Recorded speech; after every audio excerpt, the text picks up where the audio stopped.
shipyards and naval facilities across America, a quiet resurgence is underway. It's not about the steel hulls or the advanced systems. It's about the skilled hands and the steadfast tradesmen and women. From training academies to dry docks, this is where dedication meets duty and where America's maritime strength is forged. Welcome to Project MFG's second National Maritime Welding Championship. Welcome contestants to Ferris State University. Pull into the facility and I see all the cameras and I'm like, oh my word. You guys are the best in the country at maritime welding. These next 2 days, you will all face a high-stakes challenge, pushing your precision, creativity, and your grit. I'm back from last year's competition. I won last year, and I'm feeling good about this year. For a chance to win $10,000. Winning this 10 grand would mean a lot to me because I'm saving up for a house. So I want to start a small business in the future, so I'd probably put it toward plasma machine or CNC machine. Here at Project MFG, we're shaping the future of national security and America's sea power. Today's challenge is the precision fabrication using GMOF. You'll have 8 hours to complete this project, and the project you will be completing is an aircraft carrier. When I saw the aircraft carrier, I was very excited. This is going to be a massive project, a lot more welding than I thought. I was really excited to go out in the booth and make it happen.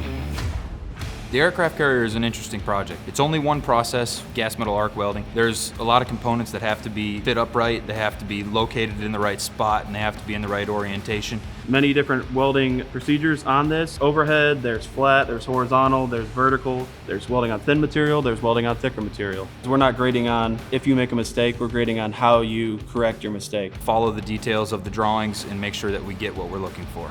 All the tools you have in front of you, you get to take home today, thanks to Project MFG.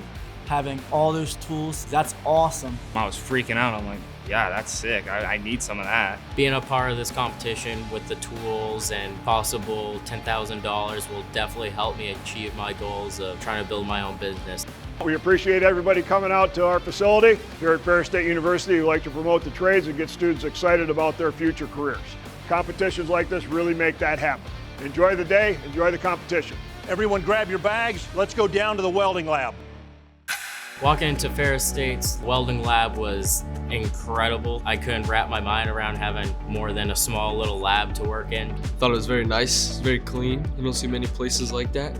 Are you all ready to go? Yeah! All right, your time starts now.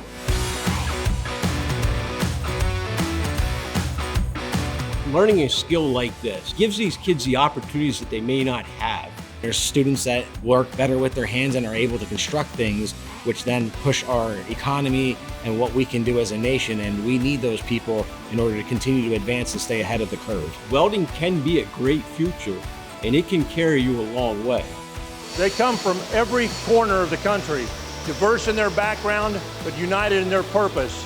They're forging not only their own future, but they're strengthening the backbone of America's maritime might and industrial resilience. When I got to my booth, I just see all my metal sitting there. I was very overwhelmed. All right, competitors, you've got 4 hours left. Oh wow, that went by super fast. 8 hours seems like a lot of time, but you start getting at it, grinding, cleaning, welding, time flies. Blueprints are confusing there. Figure out where the pieces go, make sure they're in the right spot.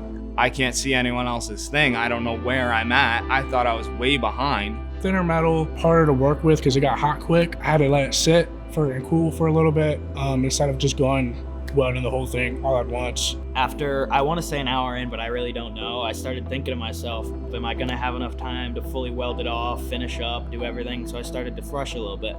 My goal before lunch was to get everything tacked up, and I did it. So that definitely made me nervous then.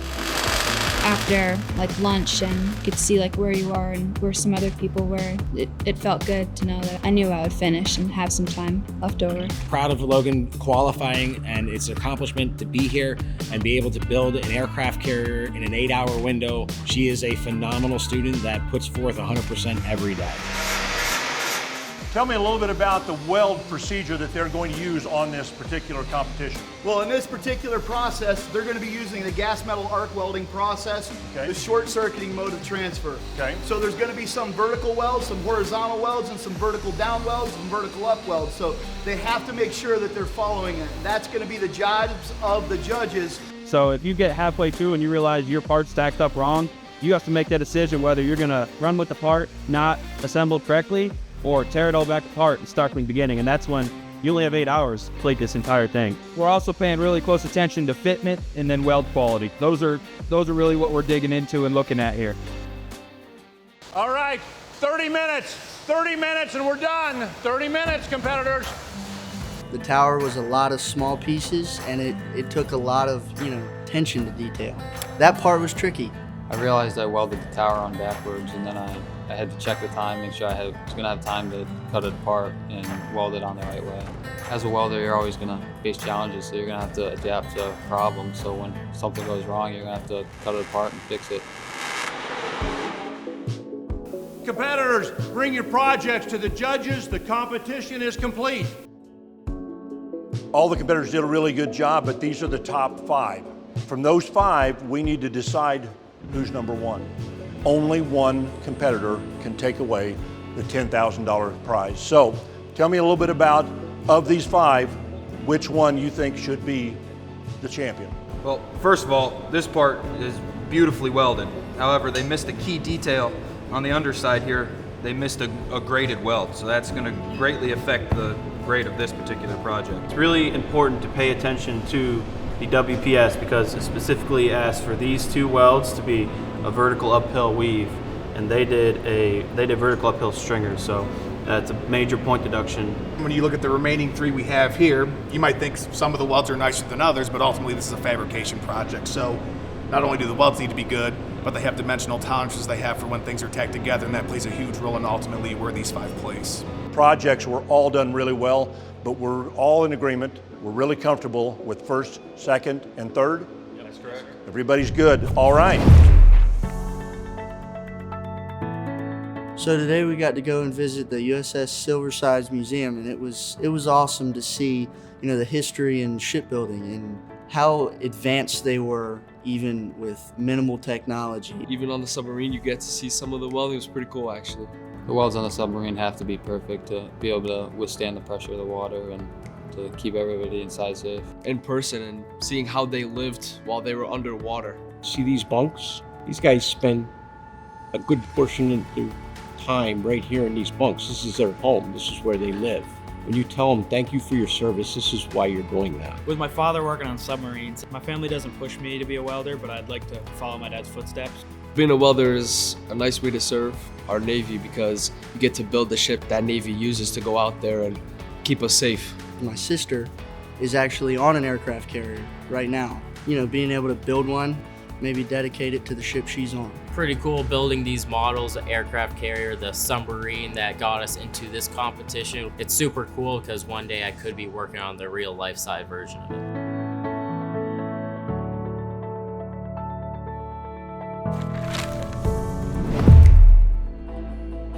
Contestants, after much deliberation, the judges have come to their final decisions. In third place, winning $2,500, Luis Sosa. This year I got third, but next year I'm gonna get first because I'm gonna start practicing a lot more than I did this year. I'm really gonna step up my game and I'll be back. In second place, taking home $5,000, Austin Wirt. Walking out of here, I'm definitely going to call my sister and tell her, that I got second place and won $5 grand. And I'm going to put her ship number here.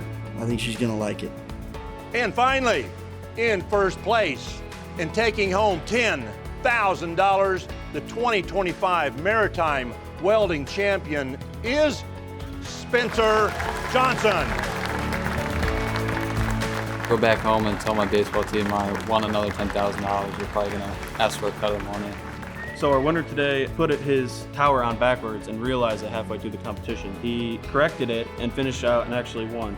I'm gonna use the competition. It's gonna be a great piece on my resume to get different welding jobs and move forward with my welding career. Well, that does it for the Project MFG 2025 Maritime National Championship. We would like to give a special shout out to all of our supporters, as well as a big thank you to all of the schools that hosted this year's competition. If you would like to compete in a Project MFG welding competition or would like to learn more about the trades, please visit our website at projectmfg.com.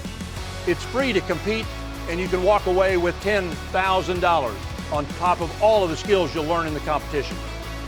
It's more than a competition. It's a movement to honor the skilled trades, inspire the next generation of defenders, and secure the future of America's industry and sea power.